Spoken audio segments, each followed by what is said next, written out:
बिल्कुल गलत तरीके से कर रहे हो। और अगर आपको लगता है कि ज्यादा पढ़ाई मतलब ज्यादा मार्क्स, तो आप गलत हो, क्योंकि अभी हम आपको ऐसी टॉप 5 बेस्ट एग्जाम टिप्स बताने वाले हैं जो टॉपर्स फॉलो करते हैं, जो आपका सिलेबस कम टाइम में क्लियर करवाएगी और जिससे आप एग्जाम पैनिक नहीं कॉन्फिडेंस के साथ देंगे। इसका बेस्ट एग्जाम्पल है रोहन और अमन की स्टोरी। रोहन और अमन दोनों बेस्ट फ्रेंड्स थे, same class, same syllabus, same teachers, और पूरा साल दोनों ने एक ही तरीके से स्पेंड किया। सोशल मीडिया पे मीम शेयर करना, लेटेस्ट मूवीज और रील्स देखना, दोस्तों के साथ चिल करना, लेट नाइट चैटिंग, सब कुछ। और पढ़ाई को हमेशा लास्ट मोमेंट तक टालते रहे। और फिर फाइनली जब एग्जाम सर पर थे, सिलेबस इतना ज्यादा लग रहा था जैसे सामने पहाड़ खड़ा हो, रोहन बिल्कुल पैनिक मोड में आ गया। उसने डिसाइड किया कि अब तो सब कुछ बंद, अब मैं 12-12 घंटे पढ़ाई करूंगा, फोन फेंक दूंगा, किसी से बात नहीं करूंगा, पूरा दिन बस बुक्स के सामने रहूंगा। लेकिन प्रॉब्लम ये थी कि बुक उसके हाथ में तो होती थी, पर दिमाग पूरा टाइम दो ही चीजों में अटका रहता था। एक, अगर रिजल्ट खराब आ गया तो क्या होगा, और दूसरा, पूरा साल वेस्ट करने का रिग्रेट। वो पढ़ते पढ़ते भी खुद को ब्लेम करता रहता था,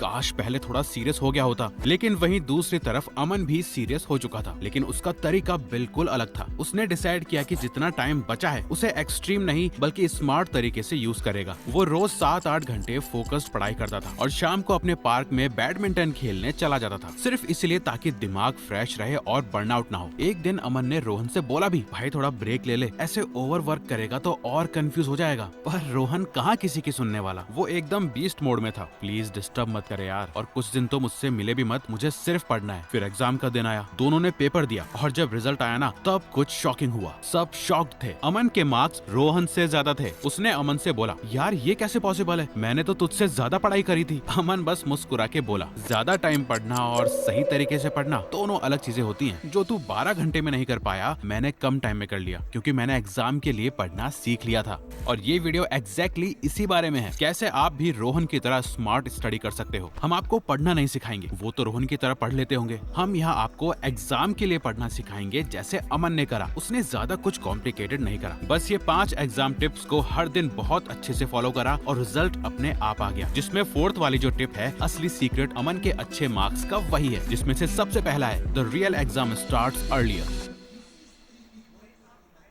ये सबसे इंपॉर्टेंट है, इसीलिए हमने इसे सबसे पहले रखा है। देखो, जैसे जैसे एग्जाम का टाइम नजदीक आता है, वैसे एक चीज गिरती जाती है, वो है आपका कॉन्फिडेंस। एग्जाम के टाइम पे ज्यादातर स्टूडेंट्स इसलिए फेल नहीं होते क्योंकि उन्होंने पढ़ाई नहीं करी होती, वो इसलिए फेल होते हैं क्योंकि उनका दिमाग उनके खिलाफ काम करने लगता है। रोहन भी ऐसे ही करता था, बुक खुली होती है, बट पढ़ते वक्त उसका दिमाग 2 जगह भटकता रहता था। एक तरफ फ्यूचर का डर कि अगर मार्क्स खराब आ गए तो क्या होगा, और दूसरी तरफ पास्ट का रिग्रेट, काश पहले थोड़ा सीरियस हो गया होता। और जब दिमाग यहाँ अटक जाता है ना, तो आप चाहे कितनी भी पढ़ाई कर लो, कभी फोकस नहीं बन पाता। अमन ने यहीं पे सबसे पहले एक बात एक्सेप्ट करी, जो टाइम चला गया वो वापस नहीं आने वाला, और जो रिजल्ट आएगा वो उसके कंट्रोल में नहीं है। तो उसके कंट्रोल में सिर्फ एक ही चीज थी, और वो थी इस मोमेंट में पढ़ना। इसीलिए उसने अपना सारा फोकस रिजल्ट से हटा के प्रोसेस पे लगा दिया, और रोज सिर्फ यही प्लान किया कि आज उसे क्या समझना है, क्या रिवाइज करना है, और बस वही करना है। एंड यही उसका सबसे इंपॉर्टेंट माइंडसेट शिफ्ट हुआ। सच यह है कि जब तक आप ओवर थिंकिंग के फेज में रहोगे ना, तब तक पढ़ाई एक बोझ लगेगी। लेकिन जैसे ही आप अपने आप से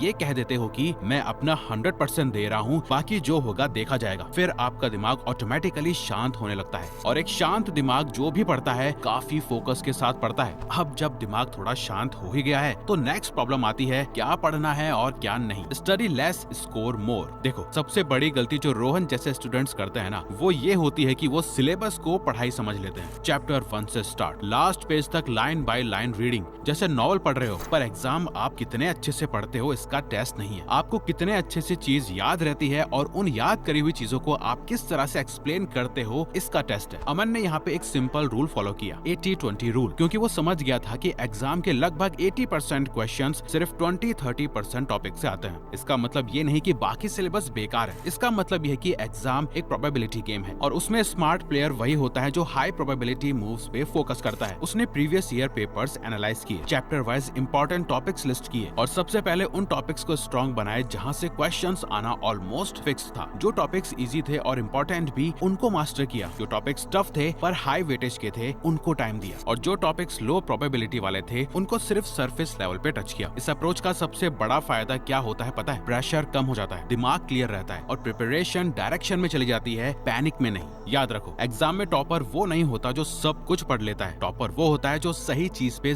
ज्यादा फोकस करता है। अब मान लो आपने इंपॉर्टेंट टॉपिक्स भी आइडेंटिफाई कर लिए और फोकस भी सही जगह लगा दिया। मान लो कि आपने ओवर थिंकिंग भी कंट्रोल कर ली और ये भी समझ गए कि क्या पढ़ना है और क्या नहीं, लेकिन अगर मार्क्स फिर भी नहीं बढ़ रहे तो उसका क्या रीजन है, हम बताते हैं। उसका रीजन है कंफ्यूजन, जिसे हम अगली टिप में दूर कर देंगे। Stick to one source. Rohan physics पढ़ रहा था जिसमें वो यंग्स डबल स्लिट एक्सपेरिमेंट को समझने की कोशिश कर रहा था। उसने स्कूल नोट से पढ़ा, फिर लगा कि कोचिंग के नोट्स ज्यादा डिटेल थे। फिर यूट्यूब पे सर्च किया double slit experiment best explanation, और फिर क्या, हर टीचर की अलग अप्रोच, अलग डेफिनेशन और अलग एग्जाम्पल्स। रिजल्ट, एग्जाम के टाइम दिमाग में एक ही सवाल, यार क्या लिखूं। अमन ने यहाँ पे एक बहुत स्ट्रॉन्ग डिसीजन लिया और उसने डिसाइड किया कि चाहे जो हो जाए वो एक ही सोर्स फॉलो करेगा, चाहे वो स्कूल नोट्स हो, कोचिंग मटेरियल हो या एक ट्रस्टेड यूट्यूब टीचर, बस एक। उसने एक्स्ट्रा वीडियोस तभी देखी जब उसे कोई कॉन्सेप्ट बिल्कुल समझ ही नहीं आ रहा था, लेकिन कंपैरिजन के लिए नहीं, जिससे उसकी कंफ्यूजन कभी बढ़ी ही नहीं। और यही उसका सबसे बड़ा एडवांटेज बन गया। जैसे ब्रूस ली ने कहा था, I fear not the man who has practised 10,000 kicks once, but I fear the man who has practised one kick 10,000 times. Same rule पढ़ाई पे भी अप्लाई होता है। याद रखो, मल्टीपल सोर्सेज से पढ़ना स्मार्टनेस नहीं होती, डिस्ट्रैक्शन होती है। इसीलिए एक सोर्स पकड़ो और उसको इतनी बार रिवाइज करो कि एग्जाम में आंसर लिखते वक्त सोचना ही ना पड़े। पर मान लो आप एक सोर्स पे कमिट भी हो गए, पर फिर भी एक सवाल रह जाता है कि कैसे पता चले कि आपको सच में आता है या नहीं। और वही ले जाता है हमें नेक्स्ट टिप पे, अमन का secret study hack. Don't study for knowledge, study for retention. देखो, ज्यादातर स्टूडेंट्स पढ़ाई को इस तरह जज करते हैं जैसे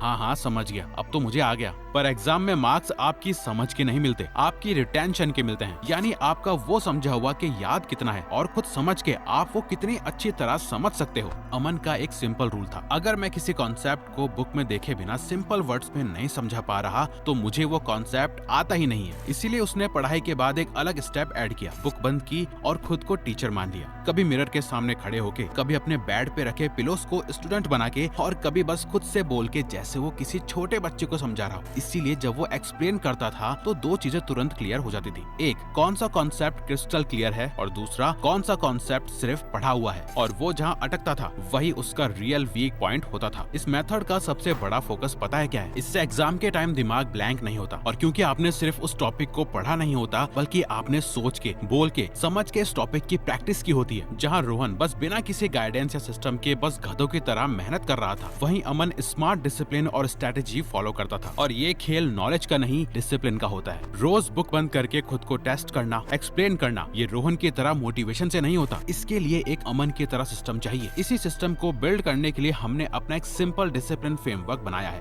जिसमें हम स्टेप बाय स्टेप सिखाते हैं कि कैसे बिना बर्नआउट के, बिना ओवरथिंकिंग, कंसिस्टेंट और डिसिप्लिन रहा जाए। अगर आपको ये सिस्टम करना सीखना है तो डिस्क्रिप्शन में हमने इसका लिंक दे दिया है। बाकी आपका डिसीजन है, बस कूपन कोड स्टूडेंट अप्लाई कर देना एक्स्ट्रा डिस्काउंट के लिए। लेकिन अब एक आखिरी चीज है जो अगर आपने कंट्रोल नहीं करी तो ये सारी मेहनत भी वेस्ट हो सकती है, और वो है एग्जाम के टाइम का एनवायरमेंट। Control the environment. देखो, एग्जाम के टाइम पे सबसे डेंजरस पता है क्या होता है? लोग, फ्रेंड्स, रिलेटिव्स और हमारे घर वाले। और इन सब में से सबसे डेंजरस चीज एग्जाम की डिस्कशंस। क्या लगता है पेपर कैसा आएगा? उस टॉपिक को कितनी बार रिवाइज किया? मैंने सुना है ये चैप्टर बहुत इंपॉर्टेंट है, और बस यहीं से पैनिक स्टार्ट हो जाता है। अमन ने ये चीज बहुत जल्दी समझ ली थी कि एग्जाम के टाइम पे डिस्कशन यानी डिस्ट्रैक्शन, इसीलिए उसने एक रूल बना लिया। वो एग्जाम से पहले और एग्जाम के बाद भी पेपर डिस्कस नहीं करता था, क्योंकि जो पेपर हो चुका था वो चेंज नहीं होने वाला, और उसकी टेंशन में आप नेक्स्ट एग्जाम की प्रिपरेशन खराब कर देते हो तो लॉस डबल हो जाता है। और अब आती है दूसरी और शायद सबसे प्रैक्टिकल प्रॉब्लम, घर का एनवायरनमेंट। टीवी चल रहा है, कोई रूम में आ जा रहा है, कभी मम्मी बुला रही है, कभी कोई काम बोल दिया जाता है। अमन ने इससे फाइट नहीं की, उसने बात करी। वो एक दिन फैमिली के साथ बैठा और बोला,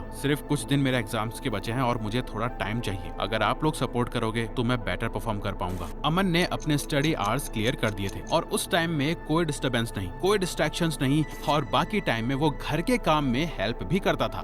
तो अगर आपको ये वीडियो अच्छी लगी तो वीडियो को लाइक और